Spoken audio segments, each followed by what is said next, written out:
கொண்டு என்ன கூட்டணியில வைக்க வேணாம் அப்படின்னு வேல்முருகன் சொல்லியிருக்காரு. அது நாளைக்கே முதல் வந்து சரி வராது, இந்த கூட்டணி வேலைக்காகாதுன்னு சொன்னா கூட நான் அதை மகிழ்ச்சியா ஏத்துக்கிறேன்னு சொல்றாரு. ஒருமையில பேசுறது அதுக்கு பதில் சொல்லுது. கடந்து போல இன்னும் அவர் அதை வருத்தப்படுறாருன்னு நினைக்கிறேன். ஏன்னா கசந்து கொண்டு என்ன கூட்டணியில வச்சுக்காதீங்க அப்படின்லாம் சொல்றாரு. அது அவரு எடுக்க வேண்டிய முடிவு. தமிழ் வழியில் படித்த தமிழ்நாட்டு இளைஞர்களுக்கு தமிழ்நாடு அரசு காவல்துறையில் வேலைவாய்ப்பு கடந்த அதிமுக ஆட்சி காலத்தில் மறுக்கப்பட்டது. அதிமுக ஆட்சிகள் மறுக்கப்பட்ட போது ராமநாதபுரம் மாவட்டத்தைச் சேர்ந்த ஒரு இளைஞரை அவர் என்னை முறையிட்டதன் காரணமாக நான் மதுரைக்கு சென்று மதுரை உயர்நீதிமன்றத்தில் மூத்த வழக்கறிஞர் அஜ்மல் கான் அவர்களை ஏற்பாடு செய்து ஒரு வழக்கு தொடுத்தேன். அந்த வழக்கில் தமிழ் வழியில் படித்தவர்களுக்கு டைரக்ட் எஸ்ஐ என்று சொல்லக்கூடிய பணிக்கு அவர்கள் தகுதியானவர்களாக வர மறுக்கிறார்கள். அதற்கு காரணம் உயர்நீதிமன்ற உச்சநீதிமன்ற நீதிபதிகளிடத்திலே வழக்குகளை ஆங்கிலத்தில் மொழிபெயர்ப்பு செய்வதற்கும் ஆங்கில புலமையோடு வழக்குகளை கையாள தெரியாத காரணத்தினால் தமிழ்நாடு சீருடை பணியாளர் தேர்வு வாரியத்தில் கலைஞர் அவர்கள் கொண்டு வந்த தமிழ்நாட்டில் தமிழ் வழியில் படித்தவர்களுக்கு 20% வேலைவாய்ப்பு உள்ளிட்ட தமிழ் வழியில் படித்தவர்களுக்கு அரசு வேலைவாய்ப்பில் முன்னுரிமை என்கிற அந்த சட்டத்தையே ஒரு துறை தமிழ்நாட்டில் நடைமுறைப்படுத்தாமல் இருந்து வந்தது. இதை நான் கண்டுபிடித்து மூத்த வழக்கறிஞர் அஜ்மல் கான் மூலமாக அன்றைய இருவர் bench mister justice Kirubakaran Pugazhendhi இருவர் கவனத்திற்கு எடுத்துச் சென்ற போது அவர்கள் தமிழ்நாட்டில் தமிழ் வழியில் படித்துவிட்டு தமிழ்நாட்டில் வேலை கேட்காமல் லண்டனில் வேலை கேட்பார்கள் என்று ஒரு வரலாற்று சிறப்புமிக்க தீர்ப்பை வழங்கி தமிழ்நாடு அரசு சீருடை பணியாளர் துறையின் சார்பான டிஜிபி அவர்களையும் தமிழ்நாட்டுடைய அட்வொகேட் ஜெனரல் அவர்களையும் மதுரைக்கு அழைத்து நீங்கள் இதை நடைமுறைப்படுத்த வேண்டும் உத்தரவு பிறப்பித்து அதை நடைமுறைப்படுத்தியவன் வேல்முருகன். அதைத்தான் இன்றைக்கு சட்டமன்றத்தில் நான் எழுந்து சொன்னேன். கடந்த கால ஆட்சியில் இந்த மாதிரி சட்டம் இருந்தோம், காவல்துறையில் அந்த சட்டத்தை நடைமுறைப்படுத்தலை. அதனால் என் உயிரை விட மேலான என் தாய்மொழியான தமிழை தமிழ்நாட்டில் ஆட்சி மொழியாக, அலுவல் மொழியாக, பாடமொழியாக, பயிற்சி மொழியாக கட்டாயம் நீங்கள் நடைமுறைப்படுத்த வேண்டும். இந்த வழக்கு உச்சநீதிமன்றத்தில் நிலுவையில் இருக்கிறது. அதே மாதிரி பக்கத்திலே நம்முடைய தெலுங்கானாவில் 25/2/2025 ஒரு அரசாணை வெளியிட்டிருக்கிறார்கள்.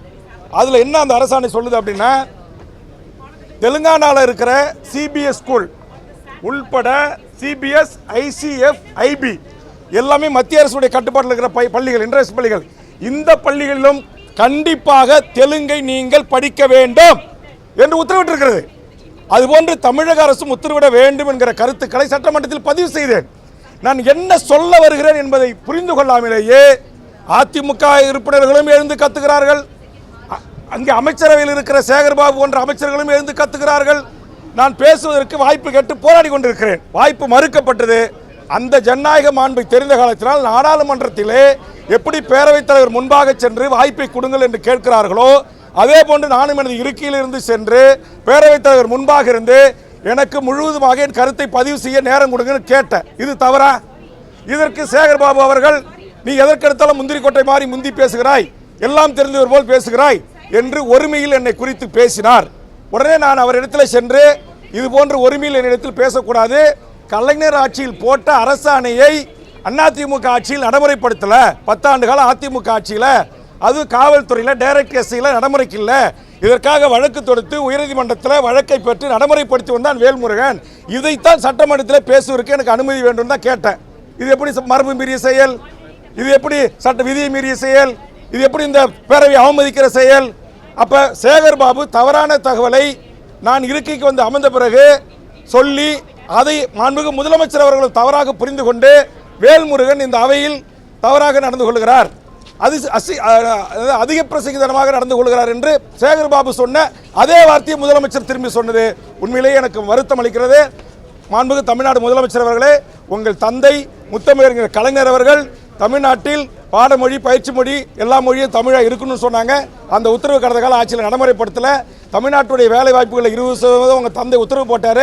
அது அதிமுக ஆட்சியில் ஓபிஎஸ் இருக்கும்போது இந்திய நாட்டைச் சேர்ந்த எவர் வேண்டுமானாலும் தமிழ்நாட்டுடைய டிஎன்பிசி குரூப் 1 உட்பட எல்லா பதவிகளையும் தேர்வு எழுதி வரலான்னு சொன்னாங்க. அதற்காக போராட்டம் நடத்தி, முற்றுகை போராட்டம் நடத்தி தொடர்ந்து நான் வலியுறுத்தினேன். அதிமுக ஆட்சியில் கண்டுகளை நீங்களாச்சு சட்டத்தை திருத்துங்கன்னு சொல்லி நான் தான் சட்ட திருத்தத்துக்கு முன்மொழிந்தேன். அந்த அடிப்படையில் தான் கடந்த கூட்டத்தொடரில் அண்ணன் பழனிவேல் பிடிஆர் அமைச்சராக இருக்கின்ற போது தமிழ் வழியில் படித்தவர்களுக்கு 40% மதிப்பெண் எடுக்கணும், அல்லது இந்திய நாட்டை சேர்ந்த எவர் வேண்டுமானாலும் தேர்வு எழுதலாம், எவன் வேணுமானாலும் உள்ள வரலான்ற நிலை இருக்கு.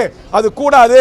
அப்படி உள்ள வந்துட்டானா டைரக்ட் விஓ பதவியிலிருந்து ஆர்டிஓ, நேற்று நான் சொன்னேன், இங்கே வந்து ஆர்டிஓ பதவி, டிஎஸ்பி பதவி, மேஜிஸ்ட்ரேட் பதவி, டிஸ்ட்ரிக்ட் ரிஜிஸ்ட்ரார் பதவி, அசிஸ்டன்ட் கமிஷனர் கமர்ஷியல் பதவி என்று எல்லா பதவிகளிலும் தமிழ்நாட்டில் இன்னும் 25 வருஷம் கழிச்சு எல்லா வடநாட்டுக்காரன் பீகார் இந்திய தாய்மொழியாக கொண்டவனதான் இருப்பான்.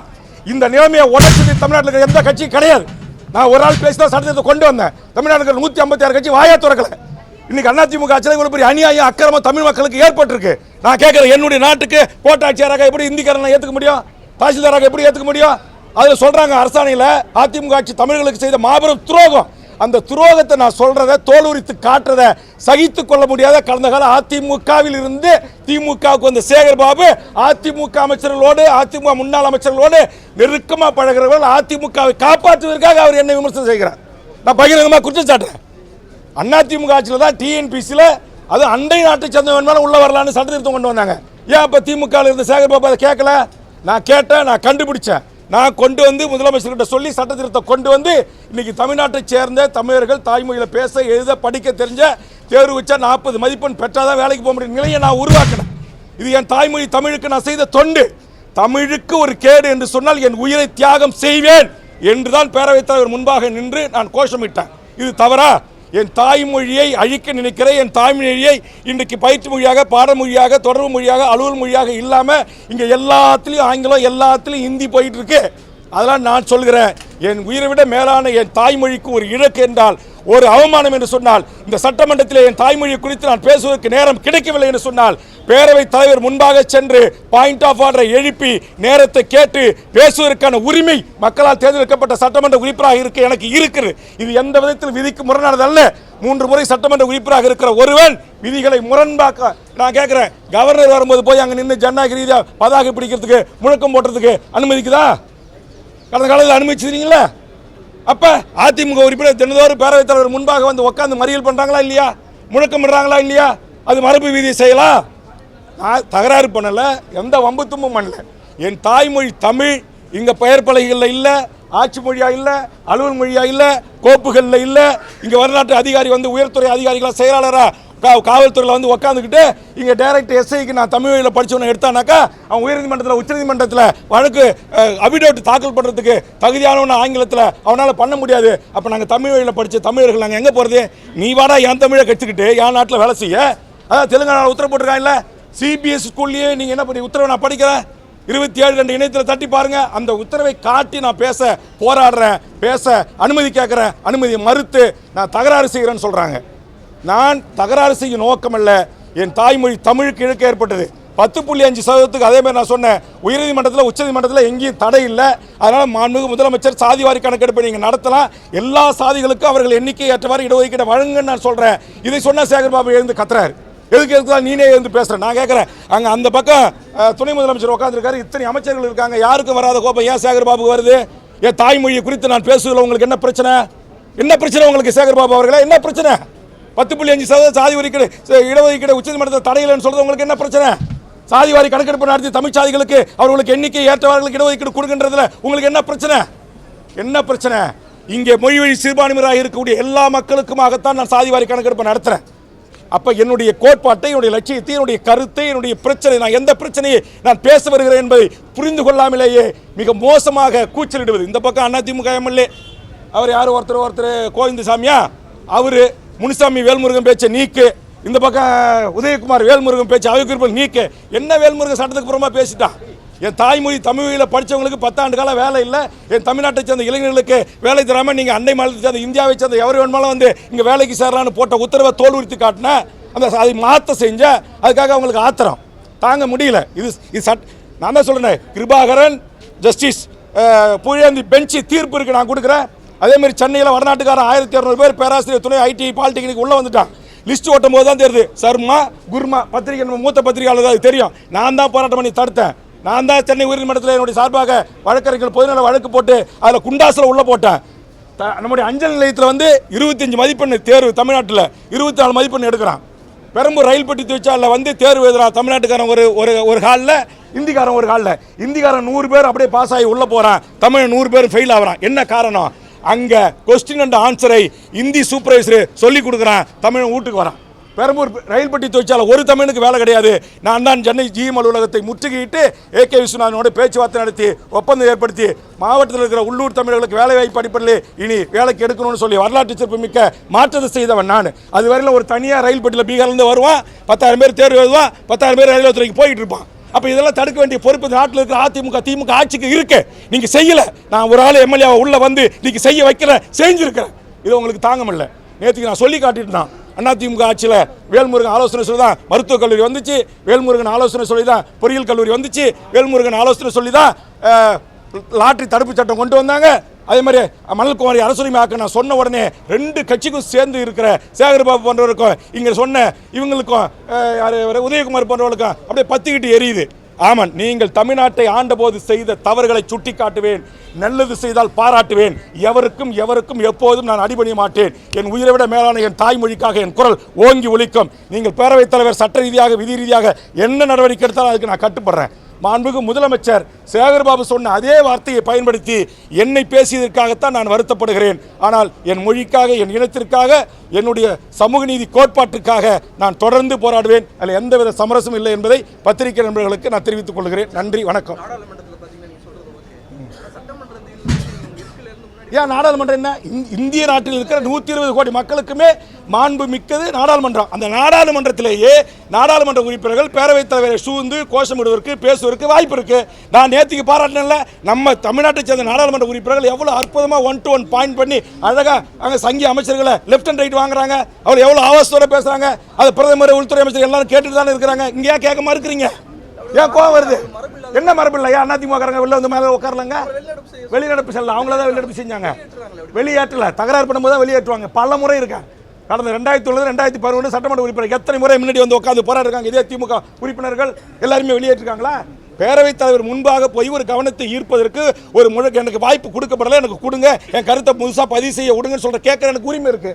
பேரவைத் தலைவர் என்ன நாங்கள் பேரவைத் தலைவர் தகராறு செஞ்சனானே இல்லை அமைச்சர்கிட்ட தகராறு செஞ்சேன். எனக்கான வாய்ப்பை கொடுங்க. என்னுடைய பேரை சொல்லி உதயகுமார் சொல்றார். என்ன சொல்றாரு? வேல்முருகன் 10 ஆண்டு காலம் அதிமுக ஆட்சியில் தமிழ் வழிபடுத்தவங்களுக்கு வேலை இல்லைன்னு சொல்லிட்டாரு. இது தவறான தகவல். வேல்முருகன் பேச்சு அவை குறிப்பில் நீக்குங்க அப்படின்றார். ஒட்டுமொத்தமாக அதிமுக உறுப்பினர்கள் எழுந்து என் பேரை சொல்லி என்னை கண்டிக்கிறாங்க. அப்போ நான் தன்னிலை விலக்கு சொல்லணுமா இல்லையா? எனக்கு மைக் கொடுக்கணுமா இல்லையா? அப்போ நான் கேட்கும்போது இவங்களை என்னை பார்த்து உரிமையில் பேசுவதற்கு யார் அதிகாரம் கொடுத்தா? சேகர்பாபு அமைச்சருக்கு. ஆக சேகர்பாபு சொன்ன அந்த வார்த்தையை அப்படியே உள்வாங்கி மாண்புமிகு முதலமைச்சர் சட்டப்பேரவையில் எதிரொலித்தது, பேரவைத் தலைவருக்கு வேண்டுகோள் வைத்தது எனக்கு ஏற்புடையதல்ல. அது வருத்தம் அளிக்கக்கூடிய செய்தி. தனியார் பள்ளிக்கூடங்களில் அந்த மாநில மொழிகளை படிக்கணும் தெலுங்கானாவில் கொண்டு வராங்க. ஆமாம், தமிழகத்தில் கொண்டு வரணும் நீங்கள் வலியுறுத்தி. ஆமாம், அதைத்தான் நான் வலியுறுத்தி பேசுகிறேன். அதை வலியுறுத்துறீங்க, ஆனால் அதை ஏற்க மறுக்கிறாங்க, உங்களை கேட்கவும் மறுக்கிறாங்க. தனியார் பள்ளிக்கூடங்களை ஆளக்கூடிய ஆட்சியினர் நடத்துகிறாங்க அப்படின்றதுனால இல்லை. அதை என்ன அந்த கோவத்தினுடைய வெளிப்பாடு என்ன? அதை நான் கேட்குறேன். நான் சொல்கிறேன், தெலுங்கானா அரசாணை செல்லே காட்டுறேன். தெலுங்கானாவில் இப்படி ஒரு அரசாணை இருக்குது. அதே மாதிரி மாண்புமிகு முதலமைச்சர் அவர்கள் CBSE IB போன்ற இந்த பள்ளிகளையும் நடைமுறைப்படுத்துங்கன்னு சொல்கிறேன். அதை கேட்கவே மறுக்கிறாங்க, எனக்கு வாய்ப்பு கொடுக்க மறுக்கிறாங்க. அப்போ ஒரு 6-7 அமைச்சர் GK மணியும் நானும் பேசும்போது குறுக்கிட்டு எழுந்து பேச வாய்ப்பு கொடுக்குறீங்க. அப்போ நான் ஆதாரத்தை தானே சொல்கிறேன். கலைஞர் ஆட்சியில் போட்ட அரசாணையை நடைமுறைப்படுத்துங்கன்றேன். உயர்நீதிமன்றத்தில் தடை இருக்குது, உச்சநீதிமன்றத்தில் தடை இருக்குன்றீங்க. தடையை நீக்கிறதுக்கு நடவடிக்கை எடுங்கன்னு சொல்கிறேன். அப்போ ஏன் நாடுங்க இது? தமிழ்நாடுங்க, என்னுடைய தாய்மொழி தமிழுங்க. இங்கே தமிழே படிக்காமல் எழுதாமல் பேச தெரியாமல் அரசாங்க வேலைக்கு வரலான்னு அதிமுக ஆட்சியில் போட்டாங்களா இல்லை அரசாணை? அப்போ போட்டுட்டு சொல்கிறாங்க 2 ஆண்டு கழித்து அவர்கள் தமிழ் எழுத படிக்க பேச தெரிஞ்சால் போதும் அப்படின்றாங்க. இதை மாண்புமிகு முதலமைச்சர் தளபதி கிட்ட சுட்டி காட்டி, அன்றைய பயணியல் துறை மனிதவள மேம்பாட்டுத்துறை அமைச்சர்கிட்ட சுட்டி காட்டி தான் வேல்முருகன் ஆகிய நான் தான் அந்த சட்ட திருத்தத்தை மாற்றினேன். நான் மாற்றலைன்னா இங்கே வந்திருக்கிற உங்கள் பிள்ளைகள் யாரும் நீங்கள் 25 வயசில் ஒரே ஒரு விஓவை கூட ஆக முடியாது. ஒரு பத்திரிகையாளர், ஒரு ஊடகத்துடைய தலைமை ஆசிரியர்கள் யாரும் இந்த ஜிஓவை கண்டுபிடிக்கல. நான் தான் கண்டுபிடிச்சேங்க. 1 லட்சம் பேரை தட்டி நான் தான் செக்ரட்டரியேட்டை முற்றுகிட்டேன். 1 லட்சம் பேரை தட்டி நான் தான் TNPSC அலுவலகத்தை முற்றுகிட்டேன். வேல்முருகன் என்னுடைய பேஜில் இருக்கு, போய் பாருங்க. நான் தான் நீட்டு. நான் கேட்குறேன், நீட்டுக்கு இதே எடப்பாடி ஆட்சியில் எவ்வளோ அடுக்கடுக்கான தமிழ்நாட்டுக்கு துரோகங்கள். நீட்டு தேர்வுக்கு 16 வயசு ஒரு 10வது 12வது படித்த ஒரு பொண்ணு எப்படிங்க தேர்வு எழுத மத்திய பிரதேசம் போக முடியும்? எப்படி கேரளாவுக்கு போக முடியும்? எப்படி ஆந்திராவுக்கு போக முடியும்? எழுதுனாங்க. இங்கிருந்து 1000 பேரோட போய் அண்ணா நகரில் இருக்கிற தென்னிந்தியாவுக்கான இயக்குனர் நீட் அலுவலகத்தை முற்றுகிட்டு கொஸ்டின் பேப்பரை கைப்பட்டு அங்கே பேச்சுவார்த்தை நடத்தினேன். இன்னைக்கு உடனே அந்த நீட்டுக்கு என் தமிழ்நாட்டு மாணவர்கள் வெளியில் போனவங்களை நீங்கள் திரும்ப பெறணும், அவங்க போனவங்களுக்கு எல்லாம் பேருந்து கட்டணம் கொடுக்கணும், ட்ரெயின் கட்டணம் கொடுக்கணும் அப்படின்னு சொல்லிட்டு இனி என் தமிழ்நாட்டு மாணவர்களை யாரும் வெளிமாநிலத்துக்கு தேர்வு அனுமதிக்க முடியாது. 25 லட்சம் பேர் டிஎன்பிசியில் குரூப் 1லேருந்து குரூப் 4 வரைக்கும் எழுதுறதுக்கு காவல்துறை பாதுகாப்போடு எங்கள் ஆசிரியர்கள் பாதுகாப்போடு தேர்வு எழுதுகிற நடைமுறை இருக்கிற இன்ஃப்ராஸ்ட்ரக்சர் கொண்ட என் தமிழ்நாட்டில் என் மாணவர்கள் ஏன் எழுத முடியாது, ஏன் வெளியே அனுப்புறீங்க? அப்போ நோக்கம் என்ன? நோக்கம் தமிழர்களை வடிகட்டுவது, நீட்டுத் தேர்வில் எம்பிபிஎஸ்ல பிடிஎஸ்ல உயர்கல்வியில் வெளியேற்றுவது. இன்னைக்கு அதே மாதிரி இன்னைக்கு எல்லா நுழைவுத் தேர்வுகளையும் கொண்டு வந்துட்டீங்க. இன்னைக்கு போய் இப்போ ரயில்வேல போய் ஆந்திராவில் எழுதுன்றீங்க. ஆந்திராவுக்கு எப்படி நான் போக முடியும்? அதைத்தான் நான் கேட்கிறேன். அப்போ என்னுடைய உணர்வு என்ன? ஒட்டுமொத்த தமிழ்நாட்டில் வாழ்கிற 7 கோடி மக்களின் உணர்வு. இது ஒரு சாதிக்கான உணர்வு இல்லை, ஒரு மதத்துக்கான உணர்வு இல்லை, ஒரு கட்சிக்காரனுக்கான உணர்வு இல்லை. ஒட்டுமொத்தமாக இந்த மண்ணில் வாழ்கிற அத்தனை கோடி மக்களின் வாழ்வு உரிமை, அவருடைய வேலை வாய்ப்பு உரிமைக்கான பிரச்சனை. இது ஏன் தமிழ்நாட்டு முதலமைச்சர் அமைச்சரவையில் இருக்கிற அமைச்சர்களும் ஏன் உள்வாங்க மறுக்கிறாங்க? தமிழுக்காக ஆட்சி நடைபெறும் சொல்லக்கூடிய அந்த ஆட்சி ஒரு கூட்டணி கட்சி தலைவரையே சட்டப்பேரவைக்குள்ள வச்சு விமர்சனம் செய்யறது ஒரு காலத்திலும் இதை ஏற்றுக்கொள்ள முடியாது. நான் என் மொழிக்காக, என் இனத்திற்காக, என் தமிழ்நாட்டு மக்களின் வேலை வாய்ப்பு உரிமைகளுக்காக நான் போராடுவேன். அதற்காக எந்த தியாகத்தையும் செய்வதற்கு நான் தயாராக இருக்கிறேன். அதை வந்து இப்போ யார் என்னை எதிர்த்து சட்டமன்றத்தில் குரலிட்டாங்களோ அவர்கிட்ட கேளுங்க. அதுதான் நீங்கள் சட்டப்பேரவையில் கேளுங்க. நான் தான் சொல்றேன், அண்ணா திமுகவும் எதிர்க்கிறது, திமுக அமைச்சரும் சேகர்பாபு எதிர்க்கிறார். அப்போ இதில் என்ன அர்த்தம் எனக்கு புரியல. அப்போ தமிழர், தமிழ்நாடு, தமிழ்மொழி, தமிழ்நாட்டின் வேலை வாய்ப்பு உரிமை என்று நாங்கள் பேசக்கூடாது என்று நினைக்கிறார்களா என்கிற கேள்விக்கு தமிழ்நாட்டு மக்கள் பதில் சொல்வார்கள். நான் என் மக்களுக்காக, என் மண்ணுக்காக, என் மொழிக்காக, என் இனத்திற்காக சமரசமற்று போராடுவேன். அதற்காக எந்த தியாகத்தையும் செய்ய தயாராக இருக்கிறேன்.